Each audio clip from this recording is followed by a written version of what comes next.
Everyone thinks the wrist is the natural home for a heart sensor. But your finger proves the opposite. One dense artery bed, zero bone in the way, so the pulse it reads is cleaner while you sleep. Here's why this matters at night. Sleep is when your body stops hiding. Your resting heart rate settles, your heart rate variability shows up, and your overnight recovery signals surface. But a wrist strap has to read all of that through bone, tendon, and a band that loosens and gaps for 8 hours. The ring sits where the plumbing is dense. And everything a wearable tells you the next morning depends on one thing: the quality of that overnight read. Start with the simplest thing the ring measures: your heartbeat. The trick is light. Tiny LEDs on the inside of the ring shine straight into your finger. A small light sensor right next to them measures how much of that light comes back. This is called photoplethysmography, reading your pulse with light. Say it once, then forget the word. Just picture light going in and light coming out. Here's the mechanism. Blood absorbs light.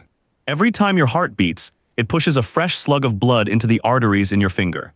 For a fraction of a second, there's more blood under the sensor, so more light gets absorbed and less bounces back. Then the pulse passes and the light returns. Beat dims, beat dim. Trace that flicker over time and you've drawn a waveform. The spacing between its peaks is your heart rate. So why the finger and not the wrist? Because the arteries in your fingertip run close to the surface with almost nothing in the way. No thick bone, barely any tendons. The light reaches the blood and comes back with a big, clean swing. At the wrist, that same light has to fight past the 2 forearm bones and a rope of tendons before it ever finds a decent artery. Same technology, worse real estate. The finger hands the sensor a pulse waveform that's simply larger and easier to read. But a heartbeat is only the first signal hiding in that light. The next one takes 2 colors. Now the second signal, how much oxygen is in your blood. Same finger, same light trick. But this time the ring uses 2 colors on purpose. Red light and infrared light, which is just light your eyes can't see. Here's why too. Blood that's carrying oxygen and blood that's already dropped it off are literally different colors underneath. Oxygen-rich blood is bright red and lets red light pass. Oxygen-poor blood is darker and drinks red light up. Infrared behaves the opposite way. So the ring shines both, measures how much of each comes back and compares them. That comparison, the ratio between the 2 signals, tells it what fraction of your blood is still carrying oxygen. That number is your blood oxygen, often written as SpO2. A healthy overnight reading usually sits around 95 to 100%. Watch it sag repeatedly and something is interrupting your breathing. Here's the part that should feel familiar. When you've been in a hospital or a doctor's office and they clipped a little glowing gadget onto your fingertip, that clip does exactly this. 2 wavelengths of light, 1 ratio, oxygen percentage. The fingertip has been the classic spot for measuring blood oxygen for decades, long before any ring existed. The ring didn't invent the sight. It just moved a proven fingertip measurement into something you wear all night without thinking about it. So light gives you pulse and oxygen.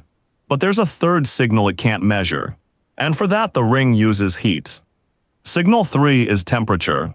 And this is where the ring's shape quietly wins. On the inside of the band, pressed flat against your skin, sits a tiny heat sensor called a thermistor. It's a bead whose electrical resistance changes as it warms and cools, so reading its resistance reads your skin temperature. But here's the important twist. The ring isn't trying to tell you an exact number like a fever thermometer. It's tracking the trend. Every night it measures how warm your finger runs, and it compares tonight against your own weeks of history. The single number barely matters. The direction does. Why does the finger make this work? Because it stays put. Your finger nestles against that sensor all night with steady skin-to-skin contact. So the ring gets a calm, continuous read for hours. A wristband can't promise that. It gaps, it slides, it traps and releases air, and the temperature it sees jumps around with it. Now what does a trend actually reveal? Your baseline is you on a normal night. When your finger temperature drifts up a little for a few nights running, it can be the first hint of an illness coming on, often before you feel sick. For people who menstruate, a sustained rise flags a shift in the cycle, because body temperature genuinely steps up after ovulation. None of that shows up in one reading. It only appears when tonight is measured against 100 of your own nights. So the ring has pulse, oxygen, and temperature, which raises the real question. Why does the wrist lose at all 3? Here's where the wrist really falls behind. It's fighting anatomy. Between a wrist sensor and the arteries that carry a strong pulse sit the two bones of your forearm, the radius and the ulna, plus a bundle of tendons running to your hand. Light and pressure both have to get past all that hardware before they reach good blood. The finger has almost none of that in the way. Then there's movement. Think about a wristband while you sleep. It's a loop bigger than your wrist, so it slides up and down and rocks side to side every time you shift. Each time it moves against your skin, it smears the light signal. The sensor can't tell a real heartbeat from the band jostling.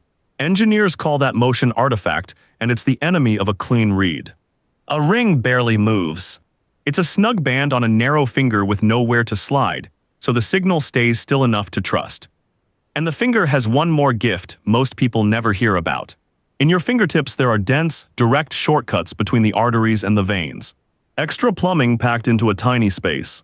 This makes the fingertip one of the most blood-rich spots on your entire body, which means one of the most signal-rich spots for any light sensor. More blood right under the light means a stronger, steadier waveform. So the wrist loses on 3 counts: bone and tendon in the path, a band that won't hold still, and thinner blood supply. The finger wins on all 3 at once. Put those advantages together, and a small ring starts to look less like a gadget and more like the right place to listen. Now watch it all click into one picture. A single ring on your finger reads your heartbeat, your blood oxygen, and your temperature through the whole night.